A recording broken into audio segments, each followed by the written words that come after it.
dhimma ilmaan Oromoo suutii waan hedduu nama gaddisiisu biyyoota Arabaa kana keessa namni Oromoo qofti gara miliyoona olii jira. Ka Itoophiyaa kaa waggaa walitti dabalamu probably miliyoona 2-3 ta'uu danda'a. Ka mana hidhaa keessa cinqamu qofa osoo hin ta'in kammaan dalaguu sadarkaa gabrummaarra jira bakka hedduutti. Kana kan mudate waa lamarraayi. Tokkoffaa ijoolleen tuni hoggaa gara biyyoota sanii ergaman leenjii gahaa hin kennamuuf. Afaan Arabaa barachuudha qaban ture. Dandeettii skills ogummaa qabaachuu qaban turan. Ijoolleen tun osoo leenjiin osoo qophaa'in kana dallaalli karaa adda addaatiin erguun baanuun kan ministeerummaan ergaa jiru ijoollee tana mirga isaanii osoo barsiisin dandeettii osoo uuminiif afaan osoo barsiisin waan erganiif biyya sanitti sadarkaa gabraatti jiran. Lammiilee biyyoota adda addaatti biyyoota Arabaa kana keessa dalaga. Isaan keessaa kaffaltii gadaanaa kan argatu miidhaan hamaan kan raga'u lammiilee Itoophiyaati jechuudha.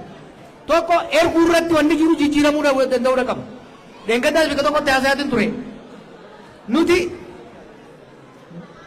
humna namaa ekspoort godhuun dirqamanuuf.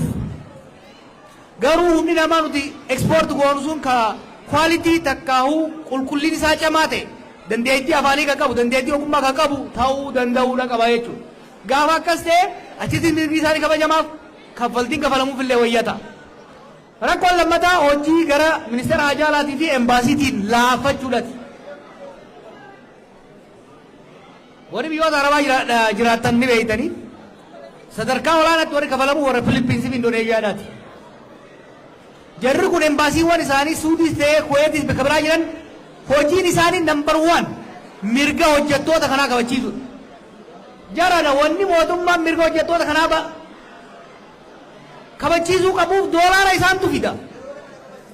Amma doolaara biyya alaatii galu jaan kana kasin ergitan xiqqa ka Ameerikarraa ergamus xiqqa dachaan hedduun ka biyya Arabaatii dhufu kana beektanii doolaarri guddaan Itoophiyaa dhufu ka bunaatis ka caalu ka gargaarsa faranjiitis ka caalu ka isin ergitanis ka caalu dachaa hedduudhaan maallaqa ijoolleen tuni biyyoota Arabaa keessatti na hidhuudha jechuudha. Mootummaan kuni ka lubbuun keessa jirtuun maallaqa ijoolleen tun gara biyyaa maatii isiitiif ergituun.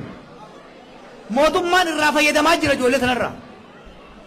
Mirga ijoollee sanaa kabachiisee maallaqni isaan argatan galiin isaan argatan akka wayyaa'u gochuun faayiduma mootummaa kanaati jechuudha. Gaafa dura galleessan gaafa Dr. Roqnaan ministeera hajaa alaa ture yaalii goggodamaa ture. Leencollee gaafa achi ture hanga tokko yaalaa ture. Garuu qajeelfamni sirriin rakkoon jiru Itoophiyaan yeroo ammatti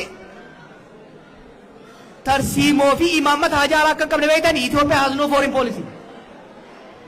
Ijuu dunuunfatanii oofuu jiran. Ambaasaaddoota ogaa yaaman gaqqabaniiti beekuun bilisnichi kararra ijaaran kana agarsiisanii 7 turisanii ergan. Ambaasaaddoonni nu achi ergan gargaartonni achi ergan ka afaan beekan ka aadaa beekan ka seera biyya sanii beekan ka uummata biyya sanii wajjin dalaguu danda'an. Hojiin ambaasaadara Suudii jiru takkaa'u Kuweet jiru takkaa'u Beeruut jiru bakka adda addaa jiru nambar 1 ka ta'uu qabu mirga ijoollee kanaati jechuudha. Sani asitti yoo anis isinis hamma dandeenyetti dhageettii qabnuun kara qabnuun waan dandeenyu lubbuu ijoollee kanaa baraaruu fi warra kaanis gargaaru.